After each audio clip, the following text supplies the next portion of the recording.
Bismillahirrahmanirrahim. Assalamualaikum warahmatullahi wabarakatuh. Innal hamdalillah nahmaduhu wa nasta'inuhu wa nastaghfiruh wa na'udzu billahi min syururi anfusina wa min sayyiati a'malina.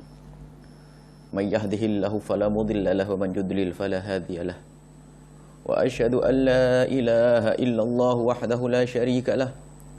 Wa asyhadu anna sayyidana Muhammadan abduhu wa rasuluh.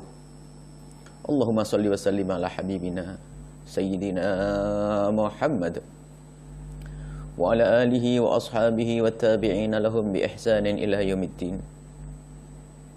Allahumma ya rabbana aslih wulata umurina waj'alillahumma ya rabbana wilayatana fi man khafaka wattaqaq.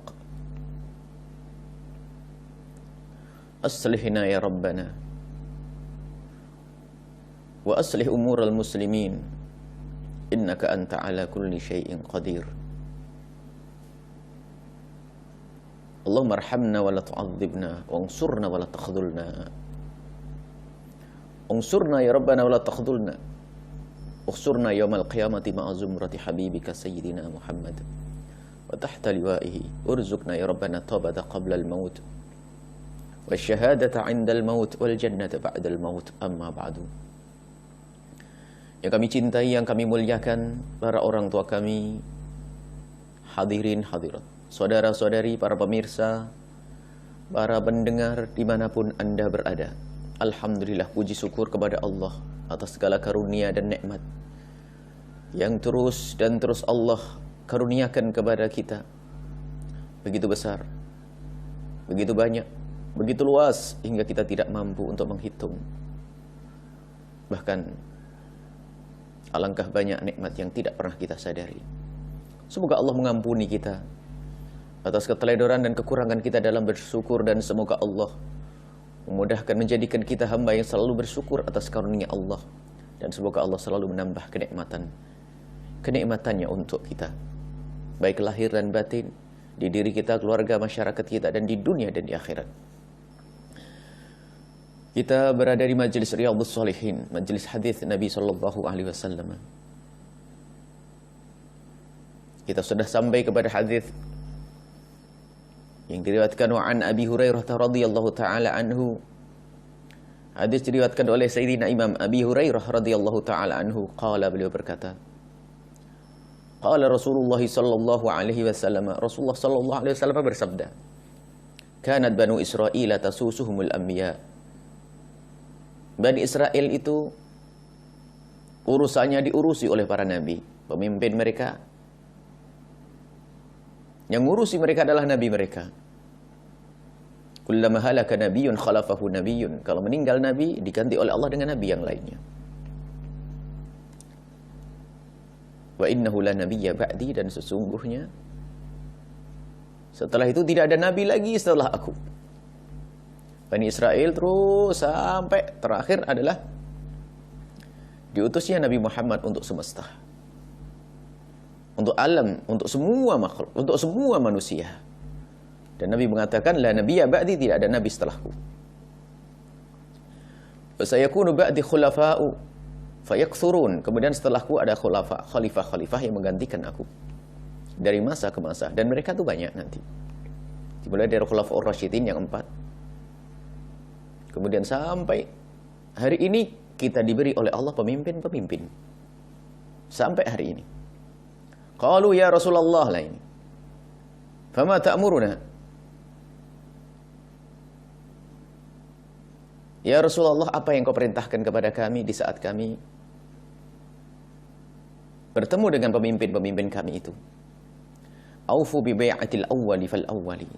Hendaknya yang harus kau pegangi adalah bai'atmu dengan orang yang pertama di bai'at. Dan orang yang kedua di bai'at dalam pemerintahan yang sama adalah fitnah. Maka yang pertama yang kau ikuti. Sebab yang kedua akan menjadi sebab perpecahan dan peperangan nanti. Jadi membai'at. Makanya di saat Sayyidina Abu Bakar di bai'at, tidak ada orang boleh membai'at siapapun setelah itu. Begitu seterusnya. Tsuma'atuhum haqqahum. Kemudian kamu sebagai rakyat Penuhilah hak mereka, kewajibanmu kepada mereka, hendaknya kau lakukan. Was'alullah alladzi lakum. Adapun hal-hal yang hendaknya mereka berikan kepadamu, mintalah kepada Allah mintalah kepada Allah. Artinya kamu memohon kepada Allah, berdoa kepada Allah, semoga para pemimpin ini benar-benar menjalankan tugasnya, memenuhi hakmu. Fa innallaha sa'iluhum, dan ingat Allah akan menanyakan kepada mereka, tanggung jawab kepada mereka. Minta pertanggungjawaban kepada mereka, para pemimpin-pemimpin itu. Amma stara'ahum, terhadap apa yang Allah telah limpahkan kepada mereka dari beban kewajiban, yakni mengurusi rakyat itu. Muttafaqun alaihi, hadis ini diriwayatkan oleh Imam Bukhari dan Imam Muslim. Banyak faedah yang bisa diambil daripada hadis ini. Yang pertama adalah tasusuhumul anbiya. Nabi mengurusi juga urusan negara, dan Nabi juga mengurusi urusan agama. Dan begitu warathatul anbiya, penerus para nabi. Maka propaganda yang salah jika antara agama dengan negara dipisah. Agama dengan negara dipisah, ini adalah membahayakan sekali. Yang semestinya adalah yang mengurusi negara itu sekaligus dia adalah juga bisa mengurusi urusan agama. Yang mengurusi agama. Jangan sampai seperti yang dikatakan sebagian orang, urusan negara adalah bagiannya politikus saja, kemudian urusan agama bagian kiai, kayaknya tidak ketemu. Akan tapi mengurusi rakyat ini harus dengan agama. Dalam segala-galanya, baik urusan dunia mereka atau urusan akhirat mereka. Maka di sini sangat dibutuhkan kerjasama yang baik. Mungkin, barangkali di zaman sekarang ini, seorang pemimpin mereka tidak mengerti tentang urusan agama. Tidak mengerti urusan agama. Dan di sana ada ulama, tapi dia tidak mengurusi urusan kenegaraan. Lalu apa yang harus dilakukan? Kerjasama yang baik, bro. Kerjasama yang baik. Asalkan seorang pemimpin ada iman, rasa takut kepada Allah, dan dia sadar bahwasanya ini adalah tanggung jawab besar di hadapan Allah. Allah akan sa'iluhum, Allah akan bertanya mereka terhadap urusan rakyatnya, maka hendaknya dia minta bantuan. Kerjasama yang baik antara dia, seorang pemimpin, dengan para ulama, bagaimana, apa yang hendaknya dilakukan. Benasihat-benasihat dari ulama-ulama. Dan ingat, awas, jangan sampai memisahkan antara kepemimpinan, urusan negara, dan urusan agama. Sebab segala urusan dunia jika tidak diatur dengan agama, terjadi keharaman. Mulai dari pembebasan urusan riba, kemudian masalah keharaman-keharaman bakal terjadi jika mengurusi dunia ini tidak dibarengi dengan ilmu, kenal Allah, ilmu agama. Maka kerjasama yang baik antara pemimpin dan para ulama, jika pemimpinnya adalah bukan seorang ulama. Nah ini. Jika demikian, maka bukan medannya medan persaingan. Dan jika ada para ulama ternyata menjadi pemimpin, bukan suatu hal yang terlarang, akan tapi ingat. Akan tapi ingat, di sini memang namanya dunia politik adalah dunia yang sungguh sangat mengerikan. Karena politik adalah urusannya adalah ngurusi dunia ini. Ngurusi dunia sehingga banyak orang berebut tentang ini. Kalau Imam Syafi'i mengatakan kalau sudah urusan dunia itu adalah banyak, dikatakan Imam Syafi'i, anjing-anjing buas yang bakal berebut di dalamnya. Nah, kalau para ulama masuk ke situ, tentu dia akan bersaing dengan seperti itu. Bukan berarti yang jadi pemimpin harus anjing. Tidak, di situ mungkin ada orang baik yang ingin menjadi seorang pemimpin. Akan tapi yang tidak baik, yang gila kekuasaan, mereka juga ikut bersaing dan berebut. Dan bahkan mungkin mereka dengan sebebas-bebasnya, alih dengan istilah yang akhir-akhir ini lagi disuarakan, istilah kebebasan dan seterusnya. Oh, siapa saja boleh mencalonkan menjadi bupati, menjadi gubernur, menjadi presiden, tanpa harus memenuhi kriteria tentang kesolehan, tentang kedekatannya dengan ulama.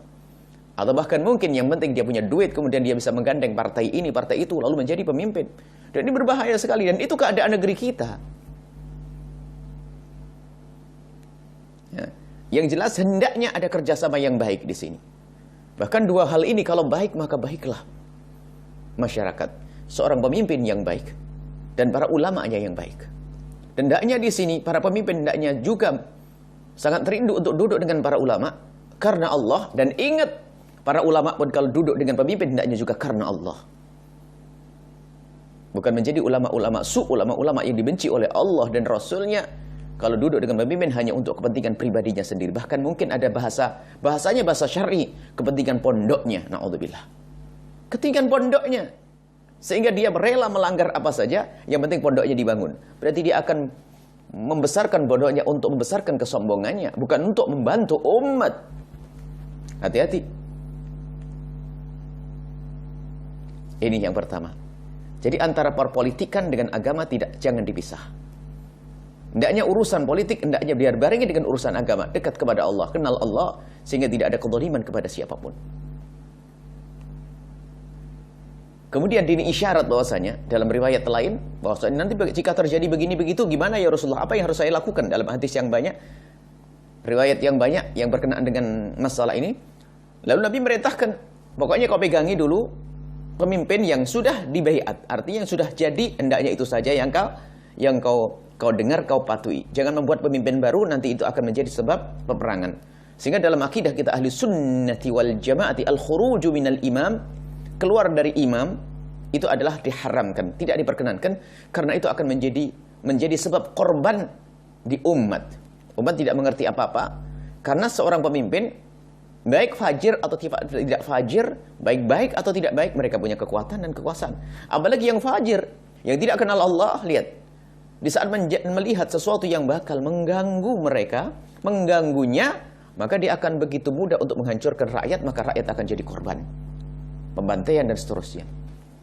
Nah, maka khuruj minal imam tidak diperkenalkan, keluar dari imam. Itu dalam akidah kita ahli sunnati wal jamaati. Dalam fikih kita, keluar dari imam yang sudah dipilih itu adalah tidak diperkenankan. Imam adalah pemimpin. Lah mungkin kita menemukan sesuatu yang tidak baik dari pemimpin tersebut. Apa yang harus kita lakukan? Yang pertama adalah perintah dari Rasulullah SAW, "Tsuma'atuhum haqqahum." Hak mereka kau penuhi dulu. Kau patuh dengan mereka selagi tidak bertentangan dengan syariat Nabi Muhammad. Wajib. Dengar mereka.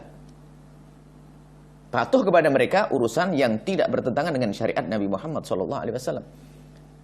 Dan sampai hari ini pun kita menemukan pemimpin, ya kan? Ada pemimpin kita. Maka kita wajib patuh kepada mereka apapun bentuknya, asalkan tidak bertentangan dengan syariat Nabi SAW.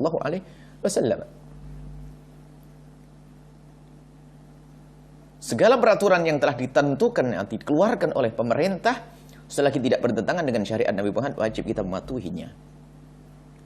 Wa'tu haqqahum, wa'tuhum haqqahum. Berikan kepada mereka hak mereka. Was'allallahu alladzi lakum. Lah ini pendidikan indah. Adapun hal yang seharusnya mereka berikan untukmu tentang keadilan, pengayoman yang sesungguhnya, maka hendaknya kita lebih banyak mengadu kepada Allah Subhanahu wa taala. Artinya, jika kita harus menuntut kepada mereka, dan menuntut adalah hak. Misalnya menyampaikan kepada seorang pemimpin tapi dengan cara yang benar. Karena apa? Jika pemimpin kita adalah seorang yang fajir, seorang yang baik, jika rakyat punya pemimpin yang fajir, maka fajir tidak pernah takut kepada Allah. Hati-hati. Alangkah mudahnya membinasakan manusia dan kemanusiaan. Dan dia bisa berbuat zalim kapan saja dan di mana saja. Maka dari itu diajari oleh Nabi SAW. Kalau ternyata ini adalah isyarat kalau pemimpinnya nggak benar. Was'alullah alladzi lakum, hendaknya kau banyak mengadu kepada Allah. Memohon kepada Allah. Meminta kepada Allah Subhanahu wa taala. Ini, meminta kepada Allah. Jadi, jangan sampai kita ini menjadi korban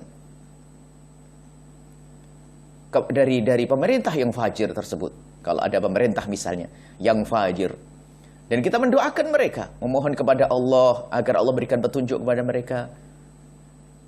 Dan kita jangan sibuk dengan sesuatu yang tidak penting. Misalnya setiap hari kita bicarakan mereka, kita lebih baik berbuat apa yang bermanfaat untuk kita. Kita ngurusi keluarga kita. ngurusi masyarakat kita sendiri. Yang tanggung jawab kita dulu. Sebab ini adalah pembahasannya oleh Imam An-Nawawi rahimahullah dimasukkan kullukum ra'in wa kullukum mas'ulun an ra'iyati. Semua punya tanggung jawab dengan siapapun yang telah Allah bebankan kepada mereka. Kita punya tanggung jawab di hadapan Allah Subhanahu wa taala. Nah, ini jangan sampai kita menghabiskan waktu hanya untuk membicarakan sesuatu yang mungkin, misalnya, mohon maaf, hari ini kan media sosial itu kan luar biasa, begitu mudahnya. Jadi setiap hari kita komentar dengan si fulan. Anggap saja tentang mungkin kepala desa kita, ketua RT kita, pemimpin kita, presiden kita, dan sebagainya. Sekarang ini peringatan dari Nabi. Baik, Anda yang tidak setuju mungkin dengan sebagian kebijakan yang dilakukan oleh mereka, pernahkah Anda mengadukan ini kepada Allah jujur? Pernahkah Anda khusyuk di tengah malam mengadukan ini kepada Allah?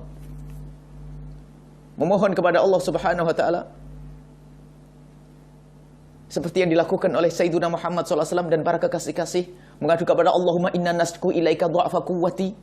Ya Allah, kami mohon kepadamu, ya Allah, karena kami lemah menghadapi pemimpin seperti itu. Wa qillata hilatina, kami tidak punya kemampuan untuk bisa membuat perubahan di sini. Wa hawanina ala walati umurina, pernahkah kita ngadu, ya Allah, kami banyak menjadi terhina karena pemimpin-pemimpin kami. Pernahkah Anda seperti itu? Kemaksiatan terjadi di sana sini. Pernahkah kita? Ya Arhamar Rahimin, Anta Rabbul Mustad'afina, ya Allah, Engkau adalah Tuhannya. Engkau adalah Tuhan yang memiliki kami, orang-orang yang lemah. Pernahkah kita ngadu yang semacam ini? Atau hanya kita ngomentar di sini, si fulan, binatang, si fulan, nguci, si fulan, sibuk saja? Ini yang pertama.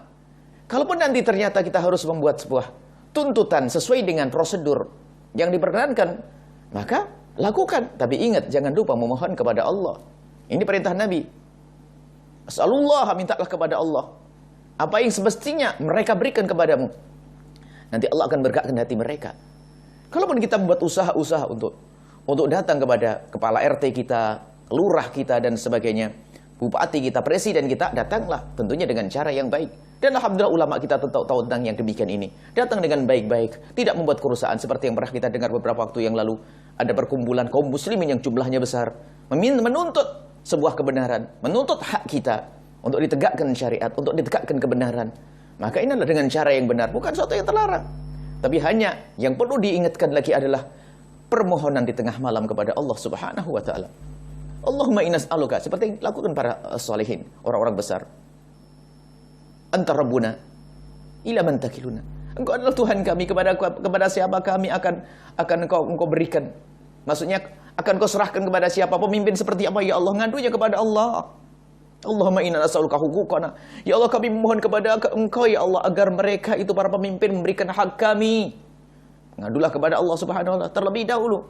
Kalaupun esok hari kita harus melakukan tuntutan yang baik, yang indah, Islam adalah mengajar keindahan. Dan jangan melakukan sesuatu yang menjadikan umat ini akan menjadi korban, dan itu hukumnya haram, keluar dari imam adalah haram. Ini adalah akidah kita ahli sunnati wal jamaati. Minta kepada Allah lah ini. Dan ini adalah mungkin yang sering kita lupakan ya. Kita sering berkomentar tentang mulai di zaman dulu, mulai zaman, kami tidak berbicara tentang zaman kepemimpinan sekarang, dan sebelumnya, dan sebelumnya, dan sebelumnya. Bahkan mungkin mimbarnya seorang ustadz pun hanya jadikan mimbar untuk kritik sana, kritik sini, tembak sana, tembak sini. Mungkin kita mencaci sana, mencaci ini, mengantri menteri ini, macam ini. Apakah begitu Islam? Memang kita menjelaskan tentang sebuah kesalahan harus. Tapi kalau kehidupan kita hanya untuk semacam itu, kita tidak akan buat perubahan. Apakah yang kita omongkan di rumah kita akan bisa menjadi perubahan yang ada di sana? Tidak. Memohon kepada Allah yang paling penting. Kalau kita harus melakukan sesuatu, terencanakan. Membicarakan sesuatu dengan cara yang baik.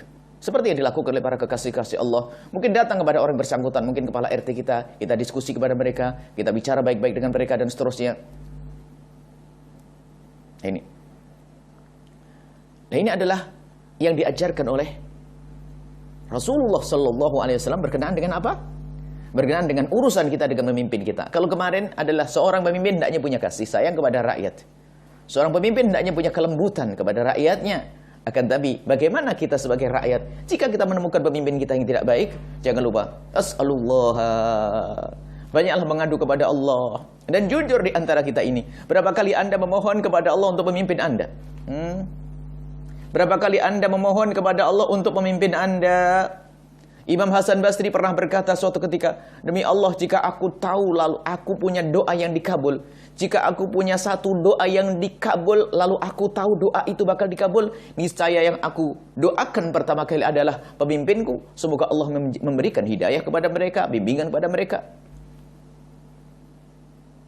Kita mendoakan siapapun pemimpin kita. Hendaknya kita doakan dengan doa-doa yang baik, doa-doa hidayah, doa-doa kasih sayang, doa-doa pertolongan, agar mereka tidak berbuat zalim kepada kita.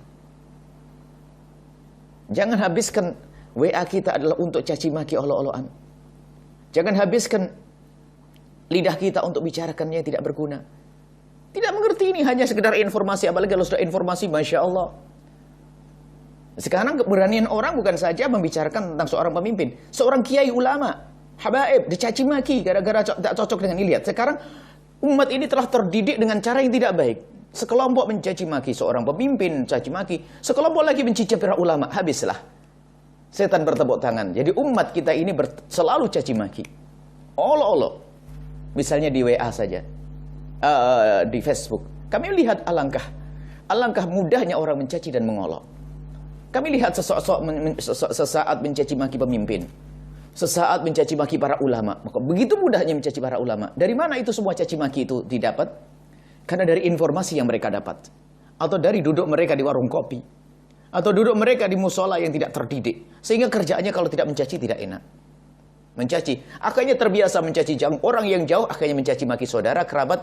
Kunjungan semakin terbiasa. Dan olok-olokan semakin terbiasa. Alangkah indahnya kalau majelis kita menjadi majelis yang sejuk. Kalau kita mendengar kejahatan seorang pemimpin, langsung kita mengadu kepada Allah. Ini perintah Nabi. As'alullah. Mintalah kepada Allah subhanahu wa ta'ala. Alladzi lakum. Mintalah kepada Allah. Memperbanyak tadarruk kepada Allah subhanahu wa ta'ala. Maka di saat kita harus bertemu dengan pemimpin kita untuk meminta kepada hak kita, kita sudah mengadu kepada Allah subhanahu wa ta'ala. Yang dikhawatirkan lagi adalah kita berbuat bukan karena Allah subhanahu wa ta'ala. Kita hanya ingin disebut sebagai seorang pejuang, seorang pahlawan, seorang yang hebat dan sebagainya. Dan menuntut kebenaran adalah hak. Tapi mintalah kepada Allah terlebih dahulu. Menuntut kebenaran adalah hak. Dengan cara yang diizinkan, yang diperkenankan. Apalagi seperti negeri kita ini. Yang dikatakan misalnya demo adalah diperkenankan. Dan alhamdulillah seperti demo yang terjadi pada waktu yang lalu adalah demo yang sangat baik. Dan ini diakui oleh kawan Islam atau lawan Islam. Karena itulah demo yang paling indah. Baik. Itu adalah sesuatu yang dibenarkan dengan cara yang baik tentunya. Selagi itu adalah dengan cara yang baik dan dibenarkan, tidak ada masalah. Tapi mohon. Permohonan kepada Allah lebih penting dari itu semuanya. Artinya sebelum kita melakukan itu semuanya, baik yang melakukan atau yang tidak melakukan, jangan lupa mengadu kepada Allah. Dan mungkin inilah kekurangan kita. Sebab kemenangan kita adalah kita mengadu kepada Allah. Lihat peperangan yang terjadi pada zaman Nabi, para sahabat Nabi. Mereka tidak mengandalkan dengan kekuatan. Akan tetapi mengandalkan dengan iman. Ketakwaan kepada Allah subhanahu wa ta'ala. Lalu bagaimana kita dengan Allah? Bangun malam kita seperti apa? Anda harus punya permohonan di tengah malam. Baik yang bisa melakukan sholat, mungkin seorang wanita yang dalam keadaan haid, bangun malam untuk berzikir. Atau siapapun, memohon kepada Allah di tengah malam. Untuk siapa? Untuk pemimpin-pemimpin kita. Semoga Allah memberikan hidayah kepada mereka, bimbingan kepada mereka, petunjuk kepada mereka. Jangan hanya sibuk untuk caci maki dan olok-olokan.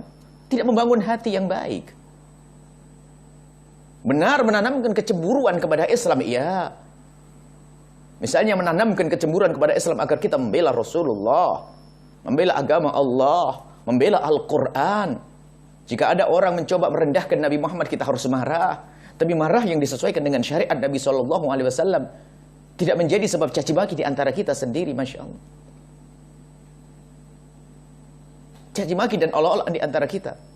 Karena kita lupa kepada Allah Subhanahu wa ta'ala. Baik, inilah yang perlu kami hadirkan di majelis di Masjid Ahad ini, Masjid Riyadhus Shalihin ini. Semoga perjalanan kita semakin indah. Dan semoga negeri kita dijaga oleh Allah dari perpecahan. Diberi oleh Allah pemimpin yang benar. Ahli la ilaha illallah. Dan Allah berikan hidayah kepada siapapun yang berjuang di tempat ini. Jika mereka bukan ahli la ilaha illallah, semoga Allah berikan bimbingan dan petunjuk kepada mereka. Jadi kita ingat sejarah pertama kali Islam muncul. Banyak orang-orang yang sangat memusuhi Islam. Seperti Sayyidina Umar bin Khattab akhirnya mendapatkan hidayah dari Allah Subhanahu wa taala sehingga menjadi pemimpin yang dahsyat dalam Islam. Khalid bin Walid adalah orang yang pernah memerangi berantakannya kaum muslimin di perang Uhud adalah karena Khalid bin Walid. Akan tapi setelah beliau diberi petunjuk oleh Allah, Sayyidina Khalid bin Walid menjadi sebab kemenangan Islam. Dan begitu mudah Allah kalau merubah hati seseorang. Maka kami mohon kepada semuanya, jika Anda melihat pemimpin yang tidak benar, Anda punya kewajiban. Bukan untuk mencaci saja, bukan untuk mencaci dan mengolok, akan tapi doa, kewajiban Anda adalah memohon kepada Allah. Siapapun pemimpin itu, kita tidak tahu, mungkin doa Anda yang bakal dikabul. Doa seorang ibu yang sepuh, bapak-bapak yang sudah sepuh, atau mungkin Anda yang lagi sakit, atau Anda yang tertindas, Anda yang terzalimi. Anda memohon kepada Allah dengan permohonan, Allah akan jawab itu semuanya. Adakah pertolongan yang lebih agung dari pertolongan Allah? Adakah bantuan yang lebih dahsyat daripada bantuan Allah? Ayo kembali kepada Allah Subhanahu wa taala. Ini saja yang bisa kami hadirkan sesuai dengan apa yang dihadirkan oleh Imam An-Nawawi rahimahullah dalam kitab Riyadhus Shalihin. Jadi Imam Nawawi tidak hanya menasihati kepada pemimpin harus baik, lembut-lembut kepada rakyat, umat, akan tapi kita sebagai bawahan pun demikian. Termasuk mungkin kita dengan orang tua kita, dengan ayah kita, mohon maaf. Dengan ayah kita, mungkin ayah kita melakukan kesalahan dan sebagainya. Bukan berarti kita harus kulit dengan ayah, na'udzubillah. Berantem dengan ayah. Oh tidak. Ada cara yang baik. Memohon kepada Allah dan seterusnya. Jadi pendidikan yang diajarkan oleh Islam adalah pendidikan kelembutan, pendidikan keindahan.